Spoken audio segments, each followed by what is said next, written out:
नमस्कार दोस्तों, IAS PCS zone में आप सबों का फिर से एक बार बहुत-बहुत स्वागत है। दोस्तों हम लोग जो है यूपी पीसीएस आरओ, एआरओ की जो परीक्षा होने वाली है उसके लिए आज हम लोग तीसरे टेस्ट को बनाएँगे। इससे पहले हम लोगों ने 2 टेस्ट को बना लिया है। आपने अभी तक उस वीडियो को नहीं देखा है तो आप उसे ज़रूर देख लीजिए जिसका लिंक डिस्क्रिप्शन बॉक्स में दे दिया गया है। और हम लोगों ने आरओ, एआरओ के लिए जो है बहुत सारा वीडियो बनाया है जिसका भी लिंक डिस्क्रिप्शन बॉक्स में दे दिया गया है। आप उसे भी एक बार ज़रूर विजिट कर लेंगे, ठीक है? तो चलिए हम लोग बिना देरी के वीडियो शुरू करते हैं। वीडियो पसंद आए तो वीडियो को लाइक कर दीजिए।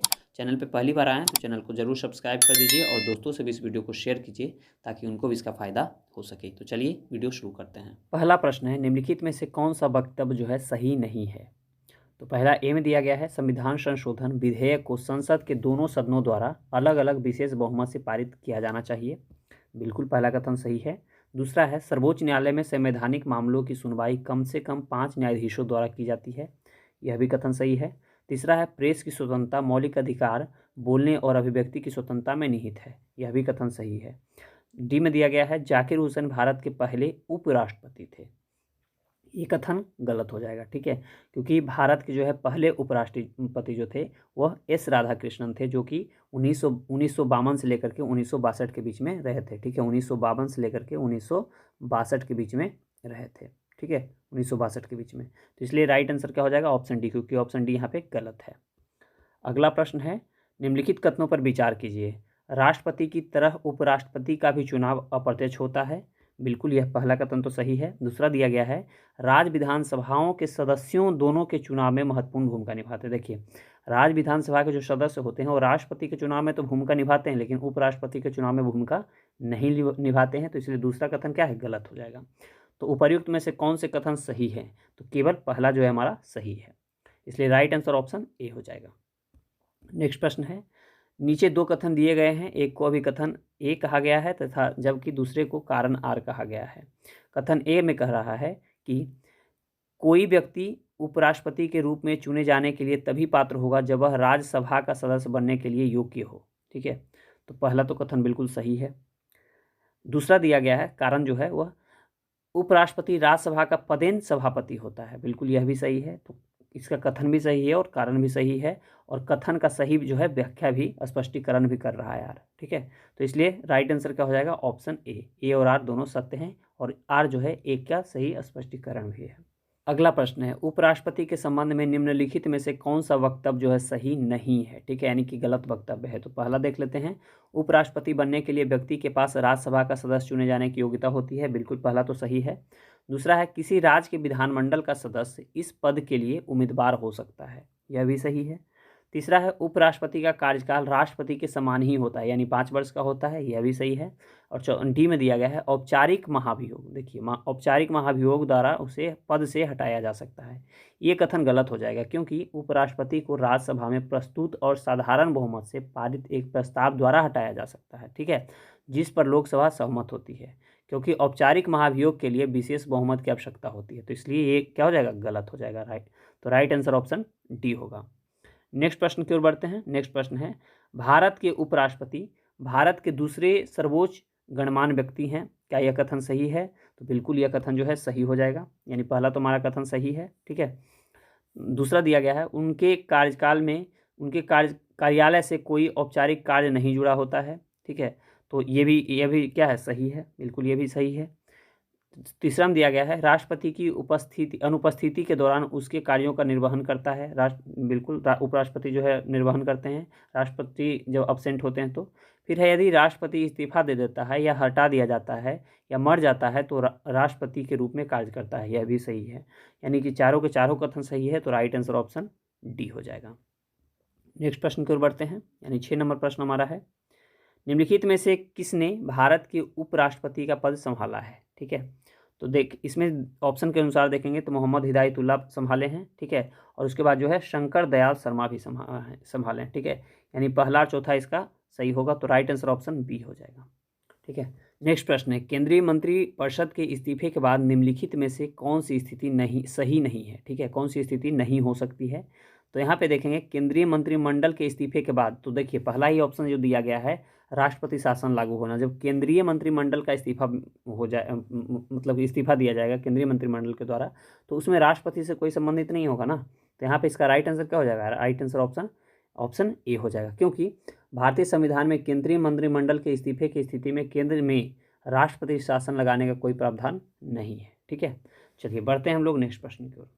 यानी 8 नंबर हमारा प्रश्न है, निम्नलिखित में से किस राज्य या केंद्र शासित प्रदेश समूह के पास लोकसभा में केवल एक सीट है। ठीक है, तो यहाँ पे देखेंगे लोकसभा में केवल एक सीट है किसके पास, तो चंडीगढ़, सिक्किम और मिजोरम के पास। ठीक है, तो यहाँ पे इसका राइट आंसर क्या हो जाएगा दोस्तों, इसका राइट आंसर ऑप्शन डी हो जाएगा।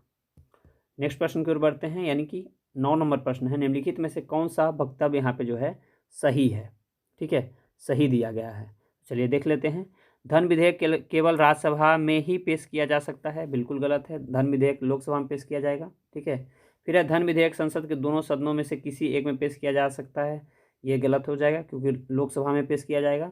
धन विधेयक लोकसभा में पेश नहीं किया जा सकता, यह भी गलत है क्योंकि धन विधेयक लोकसभा में ही पेश होता है। धन विधेयक केवल लोकसभा में ही पेश किया जा सकता है, यानी डी हमारा राइट होगा। 10 नंबर प्रश्न की ओर बढ़ते हैं। निम्नलिखित में से कौन सा भारत की संचित निधि से लिया जाने वाला अनिवार्य व्यय शुल्क नहीं है। ठीक है, व्यय शुल्क नहीं है, तो यहाँ पे देखेंगे भारत के चुनाव आयोग के सदस्यों का वेतन और पेंशन, यानी राइट आंसर ऑप्शन बी यहाँ होगा। नेक्स्ट प्रश्न है, भारत के राष्ट्रपति को निम्नलिखित में से कौन सी शक्ति प्राप्त नहीं है। ठीक है, कौन सी शक्ति इसमें से प्राप्त नहीं है भारत के राष्ट्रपति के पास, तो यहाँ पे देखेंगे क्षमा करना भी है उनके पास प्राप्त है शक्ति, अध्यादेश जारी करने की शक्ति प्राप्त है, आपातकाल घोषित करना भी उनके पास शक्ति है, एक अदालत के न्यायाधीश को हटाना ये गलत है। ठीक है, यहाँ ये शक्ति राष्ट्रपति के पास नहीं है, तो राइट आंसर ऑप्शन डी होगा। 12 नंबर प्रश्न की ओर बढ़ते हैं। 12 नंबर प्रश्न हमारा है कि निम्नलिखित में से कौन सा अनुच्छेद नागालैंड को विशेष राज्य का दर्जा देता है। ठीक है, देखिए पूर्वोत्तर में जो है ना 371 तो सभी राज्य में है, याद रखेंगे। 371 जो है सभी में है, 370 तो जम्मू कश्मीर से संबंधित था। ठीक है, आपको मालूम होगा, और 371 ए जो है ना, तो 371 ए जो है वह नागालैंड से संबंधित है, तो राइट आंसर ऑप्शन ए हो जाएगा यहाँ पे। ठीक है, नेक्स्ट प्रश्न की ओर बढ़ते हैं। संविधान के अनुच्छेद 3 के तहत संसद के एक अधिनियम द्वारा निम्नलिखित में से क्या संभव नहीं है। ठीक है, क्या संभव इसमें से नहीं है, तो देख लेते हैं। अनुच्छेद 3 के तहत जो है नए राज्यों का गठन इसमें संभव है, नए राज्यों के क्षेत्रों में परिवर्तन भी इसमें संभव है, राज्यों की सीमाओं में परिवर्तन भी इसमें संभव है, लेकिन नए राज्यों का प्रवेश जो है इसमें संभव नहीं होगा, तो इसलिए राइट आंसर ऑप्शन डी हो जाएगा। नेक्स्ट प्रश्न है, वित्त आयोग का उल्लेख संविधान के किस भाग में किया गया है। वित्त आयोग का उल्लेख, ठीक है, तो वित्त आयोग का उल्लेख जो है भाग 12 में है, तो इसलिए राइट आंसर ऑप्शन सी होगा। नेक्स्ट प्रश्न है, निम्नलिखित में से कौन सा विधेयक राष्ट्रपति द्वारा पुनर्विचार के लिए लौटाया जा सकता है। ठीक है, पुनर्विचार के लिए लौटाया जा सकता है, तो कौन सा विधेयक, तो जो है साधारण विधेयक, साधारण बिल हो जाएगा। ठीक है, साधारण बिल जो है वो राष्ट्रपति उसको पुनर्विचार के लिए लौटा सकते हैं। ठीक है, तो राइट आंसर ऑप्शन सी हो जाएगा। 16 नंबर हमारा प्रश्न है दोस्तों, निम्नलिखित में से कौन सा मौलिक कर्तव्य नहीं है। इसमें से जो है कौन सा मौलिक कर्तव्य नहीं दिया गया है, तो देखिए राष्ट्रगान का सम्मान करना है तो मौलिक कर्तव्य है, राष्ट्रीय संपत्ति की रक्षा करना यह भी हमारा मौलिक कर्तव्य है, राष्ट्रीय महत्व के स्थानों एवं मार्गों की सुरक्षा करना है। ठीक है, ये हमारा मौलिक कर्तव्य नहीं हो सकता। ठीक है, फिर है प्राकृतिक पर्यावरण की रक्षा एवं सुधार करना, ये भी मौलिक कर्तव्य है, तो यहाँ राइट आंसर ऑप्शन सी हो जाएगा। चलिए बढ़ते हैं क्वेश्चन नंबर 17 की ओर। भाषा के आधार पर सबसे पहले किस राज्य का गठन किया गया। ठीक है, तो यहाँ पे इसका राइट आंसर हो जाएगा ऑप्शन बी, आंध्र प्रदेश का। नेक्स्ट प्रश्न है वित्तीय आपातकाल लागू करने की अधिकतम अवधि क्या है।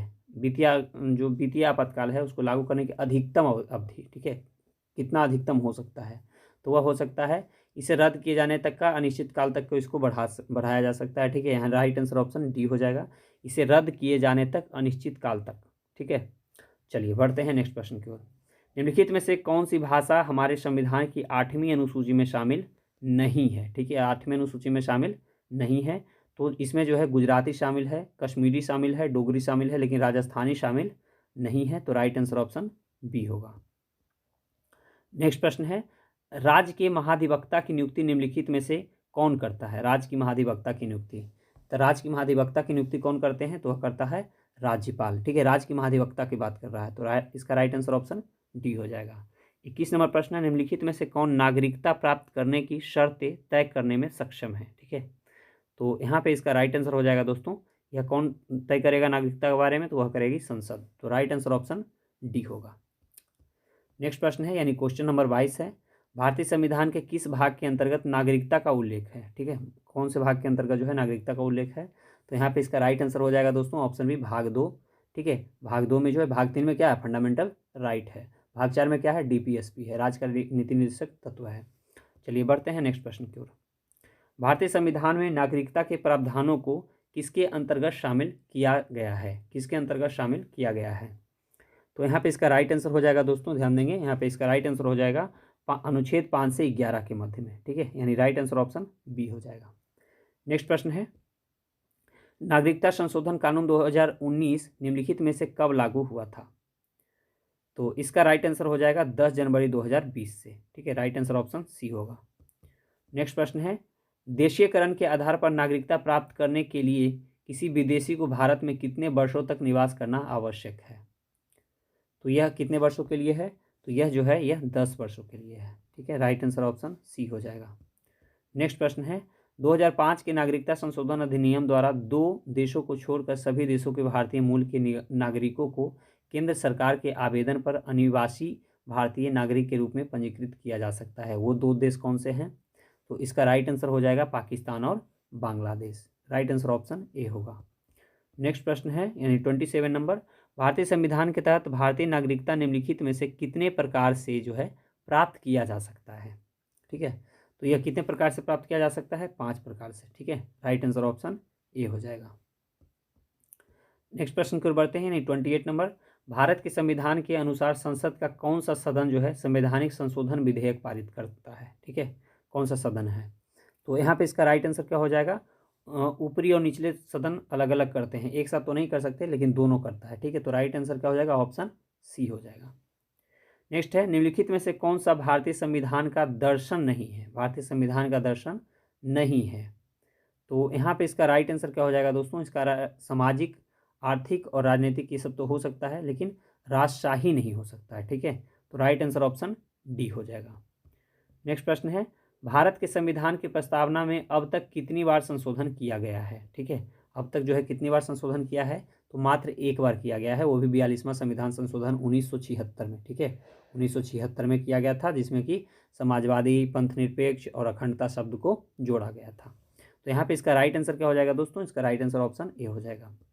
नेक्स्ट प्रश्न है, यानी 31 नंबर हमारा प्रश्न है कि न्यायमूर्ति मोहम्मद हिदायतुल्लाह ने निम्नलिखित में से किसे भारतीय संविधान की मूल आत्मा कहा है? मूल आत्मा कहा है। ठीक है, तो वह कहा है प्रस्तावना को। ठीक है, नेक्स्ट प्रश्न है, संविधान की प्रस्तावना का कानूनी स्वरूप क्या है? ठीक है, तो देखिए, कानूनी स्वरूप यदि हम प्रस्तावना की बात करें तो कानूनी जो स्वरूप है प्रस्तावना का, यह गैर न्याय संगत है। ठीक है, और इसलिए इसे लागू नहीं किया जा सकता। तो इसलिए इसका राइट आंसर ऑप्शन बी हो जाएगा, इसे लागू नहीं किया जा सकता। नेक्स्ट है, संविधान को पवित्र दस्तावेज जो है किसने कहा था संविधान को? तो यह कहा था किसने? भीमराव अंबेडकर ने, यानी राइट आंसर ऑप्शन ए हो जाएगा। नेक्स्ट प्रश्न है, भारतीय संविधान की प्रस्तावना में कितने प्रकार के न्याय का प्रावधान किया गया है? ठीक है, तो यहाँ पे देखिएगा, सामाजिक, आर्थिक और राजनीतिक न्याय, यानी कि 3 प्रकार के न्याय की बात किया गया है। तो राइट आंसर ऑप्शन क्या हो जाएगा? राइट ऑप्शन बी हो जाएगा। नेक्स्ट प्रश्न की ओर बढ़ते हैं, संविधान सभा में वस्तुनिष्ठ प्रस्ताव निम्नलिखित में से किसके द्वारा पेश किया गया था? ठीक है, संविधान सभा में वस्तुनिष्ठ प्रस्ताव निम्नलिखित में से किसके द्वारा पेश किया गया था? तो यहाँ पे इसका राइट आंसर हो जाएगा दोस्तों जवाहरलाल नेहरू के द्वारा। तो राइट आंसर ऑप्शन बी होगा। नेक्स्ट प्रश्न है, भारतीय संविधान की प्रस्तावना में निम्नलिखित में से किस प्रकार के न्याय का उल्लेख नहीं है? ठीक है, तो यहाँ देखिए, सामाजिक, आर्थिक और राजनीतिक न्याय का उल्लेख है, जबकि वितरित का नहीं है। तो राइट आंसर ऑप्शन यहाँ पे क्या हो जाएगा? राइट आंसर ऑप्शन ए हो जाएगा। नेक्स्ट प्रश्न है, लोकसभा में राज्यों को सीटें किस आधार पर आवंटित की जाती हैं? लोकसभा में, ठीक है, तो लोकसभा में जो सीटें हैं यह यह यहाँ पे ध्यान देंगे तो यह जो है भारतीय संविधान के भारत के प्रत्येक राज्य को उसकी जनसंख्या के आधार पर लोकसभा में सीटें आवंटित की गई है। वर्तमान में यह जो है 1971 के जनगणना के आधार पर किया गया है। ठीक है, अभी जो पूछ लिया जाएगा कि ये जो सीट आवंटित है वो कौन से वर्ष के आधार पर है, तो यह जो है 1971 के आधार पर सीटें आवंटित है। ठीक है, तो यहाँ पे इसका राइट आंसर क्या हो जाएगा? Option D. नेक्स्ट प्रश्न है, यानी 38 नंबर, भारतीय संविधान का निम्नलिखित में से कौन सा अनुच्छेद जो है संसद को अंतर्राष्ट्रीय समझौतों के क्रियान्वयन के लिए कानून बनाने का अधिकार देता है? तो यह कौन सा हो जाएगा दोस्तों? यह हो जाएगा अनुच्छेद 253। राइट आंसर ऑप्शन सी होगा। नेक्स्ट प्रश्न है, निम्नलिखित में से कौन सा वक्तव्य जो है सही नहीं है? तो यहाँ पे ध्यान देंगे, यहाँ पे दिया गया है उपराष्ट्रपति राज्यसभा का सभापति होता है, बिल्कुल सही है। भारत का राष्ट्रपति उपराष्ट्रपति का चुनाव कराता है, यह गलत हो जाएगा। ठीक है, यहाँ दूसरा कथन हमारा क्या है? गलत है। चलिए बढ़ते हैं नेक्स्ट प्रश्न की ओर। निम्नलिखित में से कौन संसद का सदस्य न होने पर भी संसद की कार्यवाही में भाग ले सकता है? तो वह कौन हो सकता है दोस्तों? तो वह हो सकता है भारत के अटॉर्नी जनरल। ठीक है, राइट आंसर ऑप्शन बी होगा। 41 नंबर प्रश्न है, नियंत्रक एवं महालेखा परीक्षक की रिपोर्ट पर अंतिम कार्रवाई करने के लिए कौन जिम्मेदार है? ठीक है, तो इसका राइट आंसर हो जाएगा दोस्तों कौन? इसका जिम्मेदार हो जाता है संसद। तो राइट आंसर ऑप्शन सी होगा। नेक्स्ट प्रश्न है, निम्नलिखित में से किस संवैधानिक संशोधन अधिनियम द्वारा संविधान में 9वीं अनुसूची जोड़ी गई है? 9वीं अनुसूची को जोड़ी गई है, तो यह जोड़ी गई है प्रथम संविधान संशोधन अधिनियम के द्वारा। राइट आंसर ऑप्शन ए होगा। नेक्स्ट प्रश्न है, भारतीय संविधान के अनुच्छेद 24 के अनुसार निम्नलिखित में से कौन सा वक्तव्य जो है सही दिया गया है यहाँ पे? ठीक है, चलिए देख लेते हैं हम लोग। पहला में दिया गया है कि 14 वर्ष से कम उम्र के बच्चों को कारखानों आदि में रोजगार पर रोक है। पहला ही कथन हमारा यहाँ पे सही है। ठीक है, सही कथन ही पूछा जा रहा था, तो राइट आंसर हमारा ऑप्शन ए हो जाएगा। नेक्स्ट है, भारत के राष्ट्रपति पर महाभियोग चलाने की प्रक्रिया किस अनुच्छेद में वर्णित है? ठीक है, यानी कि राष्ट्रपति पर जो है महाभियोग की प्रक्रिया जो है किस अनुच्छेद में वर्णित है? तो यहाँ पे इसका राइट आंसर हो जाएगा दोस्तों अनुच्छेद 61 में। क्या हो जाएगा? अनुच्छेद 61 में, ध्यान देंगे। नेक्स्ट प्रश्न है, भारतीय संविधान का प्रथम प्रारूप किसके द्वारा तैयार किया गया था? तो प्रथम प्रारूप की यदि हम बात करें तो वह तैयार किया था BN राव के द्वारा। ठीक है, यानी राइट आंसर ऑप्शन सी होगा। 46 नंबर प्रश्न है, भारतीय संविधान की चौथी अनुसूची निम्नलिखित में से किससे संबंधित है? चौथी अनुसूची। ठीक है, तो चौथी जो अनुसूची है वो राज्य के सीटों के आवंटन से संबंधित है, यानी कि राइट आंसर ऑप्शन सी हो जाएगा यहाँ पे। 47 नंबर प्रश्न है, व्यक्तिगत स्वतंत्रता के लिए उच्च न्यायालय निम्नलिखित में से कौन सी रीट जो है जारी करता है? तो यह रीट करता है बंदी प्रत्यक्षीकरण का। राइट आंसर ऑप्शन सी हो जाएगा। नेक्स्ट प्रश्न है, संविधान निम्नलिखित में से किसके शोषण के विरुद्ध अधिकार को मान्यता देता है? तो यह मान्यता देता है बच्चे, महिलाएं और जनजातियों के विरुद्ध। ठीक है, यानी पहला, दूसरा, तीसरा इसमें राइट होगा। ठीक है, दलित का शब्द का यहाँ पे वर्णन नहीं है, तो इसलिए राइट आंसर क्या हो जाएगा? 1, 2, 3 राइट आंसर ऑप्शन सी होगा। नेक्स्ट प्रश्न है, निम्नलिखित में से कौन सा मौलिक अधिकार राष्ट्रीय आपातकाल के दौरान भी निलंबित नहीं किया जा सकता है? ठीक है, वह नहीं किया जा सकता है, तो वह कौन सा हो सकता है? तो वह हो जाएगा जीवन और अभिव्यक्ति स्वतंत्रता का अधिकार, यानी आर्टिकल 21, आर्टिकल 21। नेक्स्ट प्रश्न है, निम्नलिखित में से कौन सा अनुच्छेद वार्षिक वित्तीय विवरण के प्रावधान के बारे में चर्चा करता है? ठीक है, तो यहाँ पे इसका राइट आंसर हो जाएगा दोस्तों ऑप्शन डी, अनुच्छेद 112। कौन सा है? अनुच्छेद 112। नेक्स्ट प्रश्न है, निम्नलिखित में से किसे राष्ट्रपति द्वारा नियुक्त किया जाता है? राष्ट्रपति द्वारा जो है किसे नियुक्त किया जाता है? तो यहाँ देखेंगे जो है किसी राज्य के राज्यपाल जो है उसकी नियुक्ति कौन करेंगे? तो वह राष्ट्रपति ही करते हैं। ठीक है, तो और फिर नियंत्रक एवं महालेखा परीक्षक की बात करें तो उसको भी राष्ट्रपति, और भारत के अटॉर्नी जनरल, यानी तीनों को जो है यहाँ पे राष्ट्रपति ही नियुक्त करते हैं, तो इसलिए राइट आंसर ऑप्शन डी हो जाएगा। नेक्स्ट प्रश्न है, सेवानिवृत्ति के बाद उच्चतम न्यायालय के न्यायाधीश वकालत कर सकते हैं? ठीक है, वकालत वो जो है कहाँ कर सकते हैं? तो किसी भी कोर्ट में वो वकालत जो है सेवानिवृत्ति के बाद नहीं कर सकते हैं, याद रखेंगे। तो राइट आंसर ऑप्शन सी होगा। नेक्स्ट प्रश्न है, राज्यसभा के चुनाव में भाग लेने के लिए उम्मीदवार की न्यूनतम आयु क्या है? ठीक है, राज्यसभा में पूछा जा रहा है। तो राज्यसभा में न्यूनतम आयु की यदि हम बात करें तो वह कितनी है? तो राज्यसभा में जो है वह 30 है। ठीक है, 30 है। लोकसभा में 25 है। नेक्स्ट प्रश्न है, निम्नलिखित में से कौन सा वक्तव्य जो है सही नहीं दिया गया है यहाँ पे? ठीक है, तो देख लेते हैं हम लोग। पहला है, राज्यपाल की नियुक्ति राष्ट्रपति द्वारा की जाती है, यह तो सही है। राज्यपाल का कार्यकाल जो है राष्ट्रपति की मर्जी तक रहता है, बिल्कुल यह भी सही है। राज्यपाल अपना इस्तीफा राष्ट्रपति को सौंप सकता है, यह भी सही है। बट 30 वर्ष की आयु प्राप्त कर चुका व्यक्ति राज्यपाल बन सकता है। ठीक है, ये गलत है। राज्यपाल की जो न्यूनतम आयु है वो 35 ईयर है, ना कि 30 ईयर है। तो इसलिए यहाँ पे राइट आंसर क्या हो जाएगा दोस्तों? यहाँ पे इसका राइट आंसर हो जाएगा ऑप्शन डी। ठीक है, राइट आंसर ऑप्शन डी हो जाएगा। चलिए बढ़ते हैं नेक्स्ट प्रश्न की ओर। नेक्स्ट प्रश्न हमारा है, निम्नलिखित में से कौन सा सही सुमेलित है यहाँ पे? ठीक है, कौन सा जो है सही सुमेलित है? तो चलिए देख लेते हैं हम लोग। तो यहाँ पे देखेंगे अनुच्छेद 19A जो है भाषण और अभिव्यक्ति की स्वतंत्रता का अधिकार दिया गया है, यानी सी जो है इसमें हमारा सही मिलान है। ठीक है, नेक्स्ट प्रश्न है 1975 में आपातकाल के समय भारत के राष्ट्रपति निम्नलिखित में से कौन थे? 1975 में अकाल के समय, तो उस समय कौन थे? फखरुद्दीन अली अहमद थे। राइट आंसर ऑप्शन सी होगा।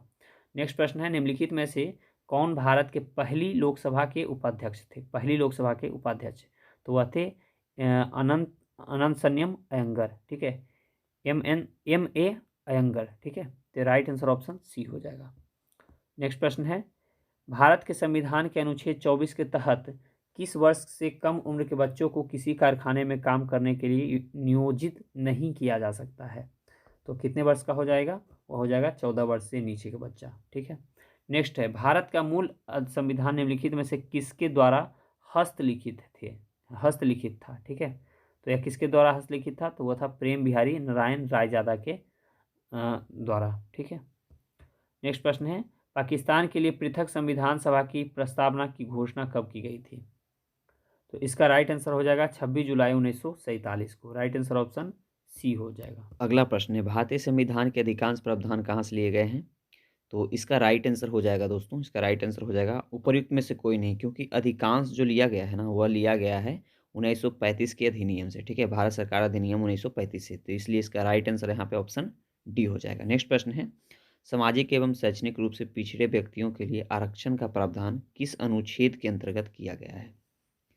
तो इसका राइट आंसर हो जाएगा ऑप्शन डी अनुच्छेद 15 क्लॉज 4 के अंतर्गत। ठीक है, 15 के 4 के अंतर्गत। नेक्स्ट प्रश्न है निम्नलिखित में से किस अनुच्छेद के अंतर्गत सामाजिक आर्थिक एवं राजनीतिक न्याय सुनिश्चित करने की बात कही गई है? तो इसका राइट आंसर हो जाएगा अनुच्छेद 38 में। Okay, right answer option A होगा। नेक्स्ट प्रश्न है अनुच्छेद 45 का प्रावधान निम्नलिखित में से किसके लिए किया गया है? तो इसका राइट आंसर हो जाएगा ऑप्शन बी 6 वर्ष के बच्चों की शिक्षा का प्रबंधन करने हेतु। ठीक है, राइट आंसर ऑप्शन बी होगा। नेक्स्ट प्रश्न है भारतीय संविधान के किस अनुच्छेद में निदेशक सिद्धांतों के महत्व एवं प्रकृति का वर्णन किया गया है? यानी 65 नंबर प्रश्न है, इसका राइट आंसर हो जाएगा ऑप्शन बी अनुच्छेद 37 यानी 37 में। नेक्स्ट है भारत के संविधान में मौलिक कर्तव्य किस वर्ष जो है जोड़े गए थे? ठीक है, तो यहाँ पे इसका राइट आंसर हो जाएगा ऑप्शन बी 1976 में। ठीक है, 42वां संविधान संशोधन अधिनियम 1976 में। ओके, चलिए बढ़ते हैं नेक्स्ट प्रश्न की ओर। नेक्स्ट प्रश्न है निम्नलिखित में से किस मामले में भारतीय संविधान की मूल संरचना की अवधारणा प्रतिपादित की गई थी? तो इसका राइट आंसर हो जाएगा ऑप्शन डी उपर्युक्त में से कोई नहीं, क्योंकि देखिए भारतीय संविधान की मूल संरचना की अवधारणा जो है पहली बार केशवानंद भारती मामले में 1973 में प्रतिपादित किया गया था। ठीक है, केशवानंद भारती में थे। हाँ, इसलिए राइट आंसर ऑप्शन डी होगा। नेक्स्ट प्रश्न है भारतीय संविधान में कानून बनाने की प्रक्रिया किस देश के संविधान से प्रभावित होती है? तो इसका राइट आंसर हो जाएगा ऑप्शन सी जापान के संविधान से। ठीक है, नेक्स्ट प्रश्न है निम्नलिखित में से किसे भारत में सर्वोच्च माना जाता है? भारत में जो है सर्वोच्च माना जाता है, तो इसका राइट आंसर क्या हो जाएगा? संविधान को, संविधान से ऊपर कोई नहीं है। नेक्स्ट प्रश्न है द्वितीय विश्व युद्ध में अपने प्रयासों के लिए पूर्ण भारतीय सहयोग सुनिश्चित करने के लिए ब्रिटिश सरकार द्वारा भारत में कौन सा मिशन शुरू किया गया था? तो वह मिशन कौन था? तो वह था क्रिप्स मिशन। ठीक है, राइट आंसर ऑप्शन डी हो जाएगा। नेक्स्ट प्रश्न है भारत के संविधान की द्विसदनीय व्यवस्था किस देश से ली गई थी? तो इसका राइट आंसर हो जाएगा यूके के संविधान से, यानी कि यूनाइटेड किंगडम के संविधान से। राइट आंसर ऑप्शन बी होगा। नेक्स्ट है भारत की संविधान सभा ने राष्ट्रगान को किस वर्ष अपनाया था? तो यह अपनाया गया था दोस्तों 1950 ईस्वी में। ठीक है, 1950 ईस्वी में। नेक्स्ट प्रश्न है संविधान की प्रारूप समिति के समक्ष प्रस्तावना का प्रस्ताव किसने रखा था? तो इसका राइट आंसर हो जाएगा ऑप्शन ए जवाहरलाल नेहरू ने। नेक्स्ट प्रश्न है राष्ट्रपति सरकार निम्नलिखित में से किस सिद्धांत पर कार्य करती है? तो इसका राइट आंसर हो जाएगा शक्तियों के पृथक्करण पे। ठीक है, यानी राइट आंसर ऑप्शन डी होगा। नेक्स्ट प्रश्न है इंग्लिश क्राउन निम्नलिखित में से किसका उदाहरण है? इंग्लिश क्राउन, तो इसका राइट आंसर हो जाएगा नाम मात्र के कार्यकारी को। ठीक है, किसका? नाम मात्र के कार्यकारी को। नेक्स्ट प्रश्न है भारत का पहला संसदीय स्वरूप कहाँ गठित किया गया था? तो इसका राइट आंसर हो जाएगा ऑप्शन ए ब्रिटेन में। अगला प्रश्न है भारतीय संघवाद को सहकारी संघवाद किसने कहा था? तो इसका राइट आंसर हो जाएगा ऑप्शन ए जी ऑस्टिन ने, यानी कि ग्राउनविले ऑस्टिन ने जो है भारतीय संघवाद को सहकारी संघवाद कहा था। अगला प्रश्न है अधिनियम 909 का, ठीक है, सॉरी, अधिनियम जो है 1909 का निम्नलिखित में से इसका दूसरा नाम क्या है? ठीक है, यानी कि 1909 के अधिनियम का दूसरा नाम क्या है? तो इसका दूसरा नाम है दोस्तों मार्लेमेंटो सुधार। ठीक है, नेक्स्ट प्रश्न है भारतीय संविधान लिखने में कितना समय लगा था? तो भारतीय संविधान को जो है लिखने में, भारतीय संविधान को लिखने में टोटल 165 दिन लगा था। कितना लगा था? 165 दिन लगा था। ठीक है, चलिए बढ़ते हैं अगले प्रश्न की ओर। अगला प्रश्न है निम्नलिखित में से कौन सा राज्य का एक अनिवार्य गुण है? ठीक है, राज्य का जो है एक अनिवार्य गुण है।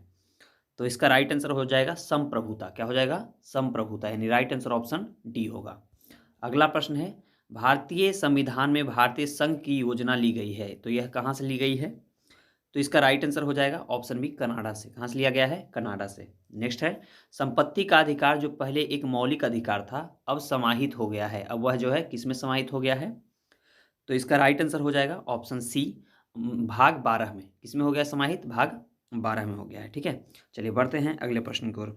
यह कौन से संविधान संशोधन में हुआ था? तो ये 44वें संविधान संशोधन के द्वारा किया गया था। ये भी आप इसे याद रखेंगे, 1978 में।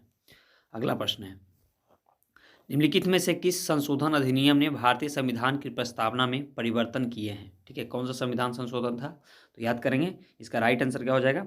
इसका राइट आंसर हो जाएगा ऑप्शन सी 42वां संविधान संशोधन अधिनियम 1976। इसी के तहत जो है 3 शब्द जोड़े गए थे। ठीक है, चलिए बढ़ते हैं अगले प्रश्न की ओर। अगला प्रश्न हमारा है निम्नलिखित में से किस देश की सदस्यता को फाइनेंशियल एक्शन टास्क फोर्स यानी कि FATF द्वारा निलंबित कर दिया गया है?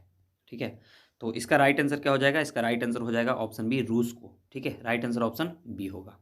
नेक्स्ट प्रश्न है चीन द्वारा फरवरी 2023 में झोंगसिंग 26 उपग्रह का प्रक्षेपण निम्नलिखित में से किस उद्देश्य से किया गया? तो इसका राइट आंसर हो जाएगा विमानन और जहाज संबंधी कार्यों के लिए ब्रॉडबैंड कनेक्टिविटी प्रदान करने के लिए। ठीक है, राइट आंसर ऑप्शन सी होगा। नेक्स्ट प्रश्न है निम्नलिखित में से किस राज्य ने अमृत नगरोत्थान, ठीक है, अमृत नगरोत्थान योजना का शुभारंभ किया है? तो इसका राइट आंसर हो जाएगा कर्नाटक ने। किसने किया है? कर्नाटक ने। नेक्स्ट प्रश्न है भारत ने निम्नलिखित में से किस देश के साथ 7वीं वार्षिक रक्षा वार्ता का आयोजन किया है? तो इसका राइट आंसर हो जाएगा ऑप्शन सी श्रीलंका से। अगला प्रश्न है कार्बन फुटप्रिंट को कम करने के उद्देश्य से सड़क परिवहन और राजमार्ग मंत्रालय ने निम्नलिखित में से किसका उपयोग करके राष्ट्रीय राजमार्गों के निर्माण के विकल्प का पता लगाया है? तो इसका राइट आंसर हो जाएगा फॉस्फर जिप्सम के साथ। ठीक है, राइट आंसर ऑप्शन सी हो जाएगा। नेक्स्ट प्रश्न है फरवरी 2023 में भारतीय रिजर्व बैंक ने कितने सहकारी बैंकों को बिगड़ती वित्तीय स्थिति के कारण प्रतिबंधित किया है? तो कितना था? तो वह था 5 सहकारी बैंक। ठीक है, याद रखेंगे कितना था? 5 सहकारी बैंक था। चलिए बढ़ते हैं नेक्स्ट प्रश्न की ओर। नेक्स्ट प्रश्न है भारत के नियंत्रक और महालेखा परीक्षक को निम्नलिखित में से किस अवधि के लिए अंतर्राष्ट्रीय श्रम संगठन के बाह्य लेखा परीक्षक के रूप में चुना गया है? ठीक है, तो इसका राइट आंसर हो जाएगा दोस्तों ऑप्शन सी 2024 से 2027 के लिए। ठीक है, राइट आंसर ऑप्शन सी होगा। नेक्स्ट प्रश्न है जिनेवा में अंतर्राष्ट्रीय श्रम संगठन यानी कि ILO के बाह्य लेखा परीक्षक के रूप में निम्नलिखित में से किसे चुना गया है?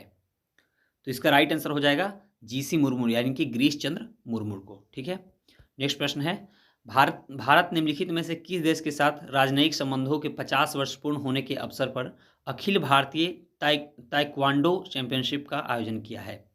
ठीक है, तो इसका राइट आंसर क्या हो जाएगा? इसका राइट आंसर हो जाएगा कोरिया के साथ। राइट आंसर ऑप्शन सी होगा। बढ़ते हैं नेक्स्ट प्रश्न की ओर। नेक्स्ट प्रश्न है मैन होल की सफाई के लिए बड़े पैमाने पर रोबोटिक्स तकनीक का उपयोग करने वाला देश का पहला राज्य कौन बन गया है? ठीक है, तो इसका राइट आंसर हो जाएगा केरल। क्या हो जाएगा? केरल हो जाएगा। नेक्स्ट प्रश्न है कृषि और प्रसंस्कृत खाद्य उत्पाद निर्यात विकास प्राधिकरण यानी APEDA ने खाड़ी सहयोग देशों को निम्नलिखित में से किस खाद्यान्न के निर्यात को बढ़ावा देने के लिए लुलु हाइपर मार्केट के साथ करार किया है?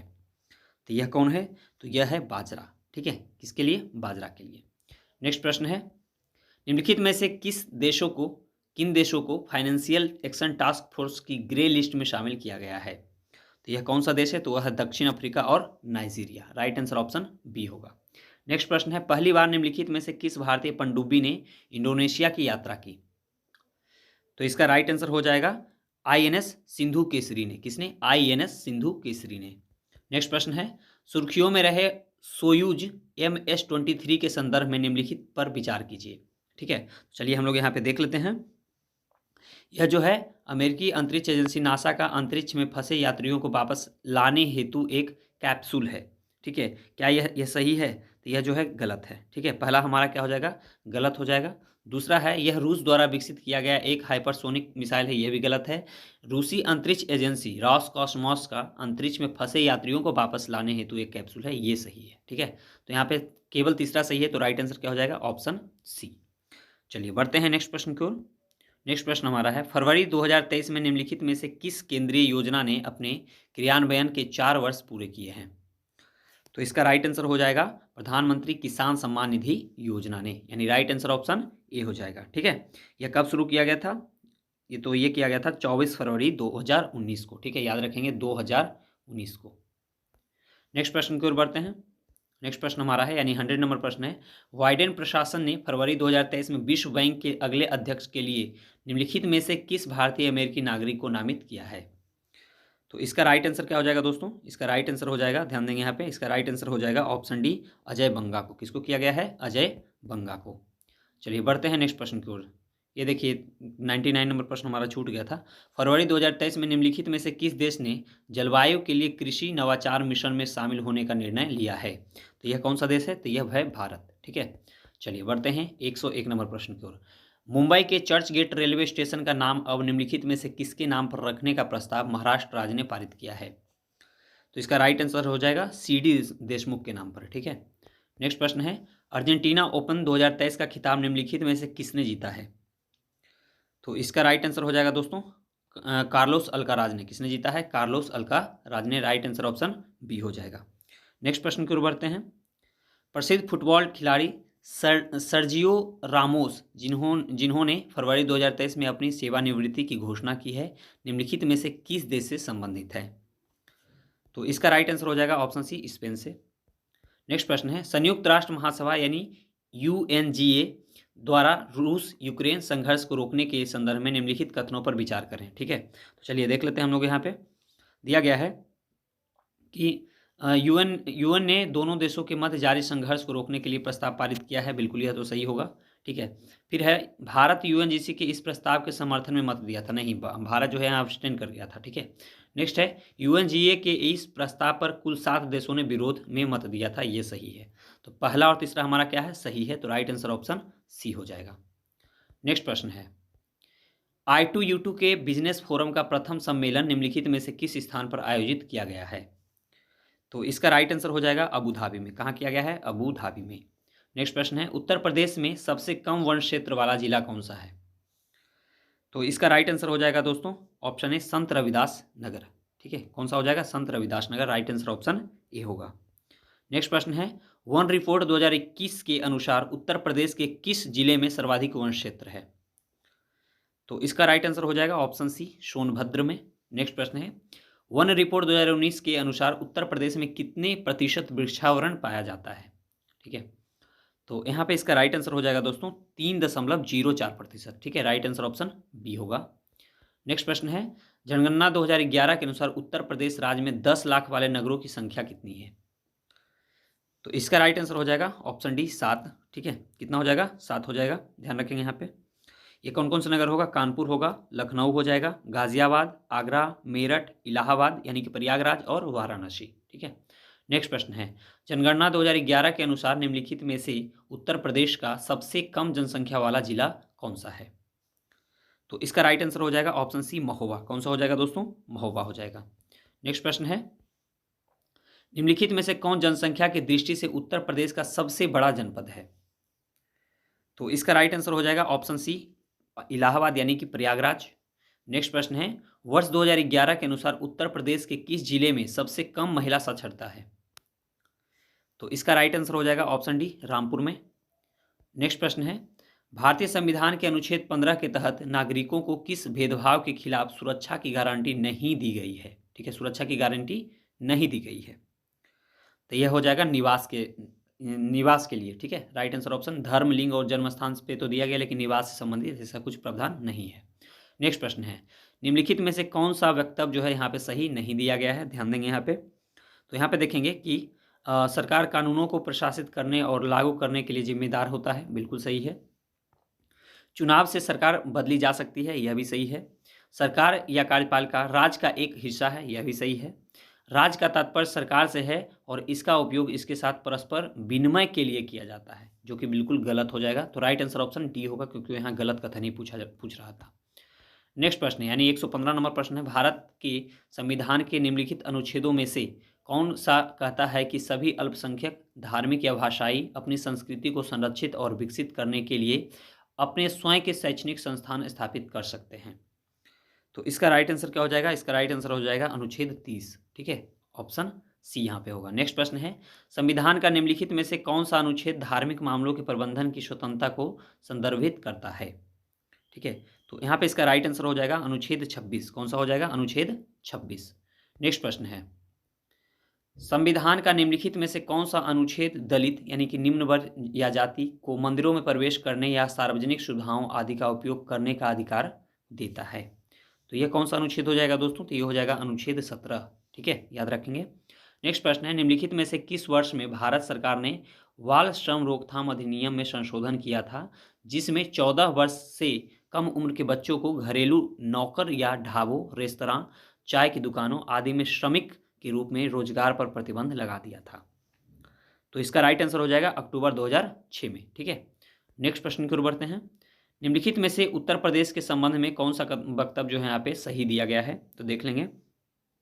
पहला है, प्रधानमंत्री जीवन ज्योति योजना में उत्तर प्रदेश 1.46 करोड़ लोगों को लाभान्वित कर देश में प्रथम स्थान प्राप्त किया। यही पहला कथन जो हमारा दोस्तों ये सही है, तो इसलिए इसका राइट आंसर हो जाएगा ए। नेक्स्ट प्रश्न है, निम्नलिखित में से कौन सा वक्तव्य जो है सही नहीं है? यहाँ पे जो है कौन सा वक्तव्य सही नहीं दिया गया है, देख लेते हैं। तो पहला है, उत्तर प्रदेश प्रधानमंत्री किसान सम्मान निधि योजना के क्रियान्वयन में देश में तीसरे स्थान पर है। ठीक है, यहाँ पे देखेंगे तीसरे स्थान में है, तो ये गलत हो जाएगा, क्योंकि उत्तर प्रदेश जो है पहले स्थान में है, तो हमारा पहला ही यहाँ पे गलत हो जाएगा। तो राइट आंसर ऑप्शन ए होगा। नेक्स्ट प्रश्न है, उत्तर प्रदेश के संबंध में निम्नलिखित कथनों पर विचार कीजिए। ठीक है, तो चलिए देख लेते हैं हम लोग। यहाँ पे तिलहन, हरी मटर, गन्ना एवं चीनी के उत्पादन में उत्तर प्रदेश का प्रथम स्थान है, बिल्कुल सही है यह। दूसरा है, उत्तर प्रदेश का सूक्ष्म, लघु एवं मध्यम यानी MSME उद्योग की स्थापना में प्रथम स्थान है, तो यह भी सही है। दोनों के दोनों कथन सही है, तो राइट आंसर हमारा ऑप्शन सी होगा। नेक्स्ट प्रश्न है, उत्तर प्रदेश के संबंध में निम्नलिखित कथनों पर विचार कीजिए। ठीक है, उपयुक्त में से सही कथन को यहाँ पर आपको चूज करना है, तो चलिए देख लेते हैं हम लोग। तो पहला दिया गया है कि एसोचैम द्वारा उत्तर प्रदेश को best state in skill development की गोल्ड मेडल ट्रॉफी से सम्मानित किया गया है। पहला कथन बिल्कुल सही है। दूसरा है, Uttar Pradesh ease of doing business में अचीवर स्टेट की श्रेणी में शामिल है, बिल्कुल सही है, यह भी सही है। गणतंत्र दिवस समारोह में दिल्ली में उत्तर प्रदेश की झांकी को वर्ष 2021-22 में प्रथम एवं वर्ष 2023 में द्वितीय पुरस्कार प्राप्त हुआ है, यह भी सही है। तो तीनों के तीनों सही है, तो राइट आंसर ऑप्शन ए होगा। नेक्स्ट प्रश्न है, उत्तर प्रदेश के संबंध में निम्नलिखित कथनों पर विचार कीजिए। ठीक है, उपयुक्त में से सही कथन को आपको यहाँ पे चूज करना है, तो चलिए देख लेते हैं हम लोग। तो पहला दिया गया, दिव्यांगजन के हितार्थ कार्य हेतु लखनऊ के सर्वश्रेष्ठ जनपद का पुरस्कार दिया गया लखनऊ को, बिल्कुल सही है यह। सहकारिता विभाग को Skoch order of the merit gold award दिया गया है, यह भी सही है, दूसरा भी हमारा सही है। तीसरा है, यूपी 102 परियोजना पुलिस आपातकालीन प्रबंधन प्रणाली के लिए विशेष जूरी पुरस्कार दिया गया है, तो यह भी सही है। तो तीनों के तीनों कथन इसमें सही है, तो राइट आंसर ऑप्शन डी होगा।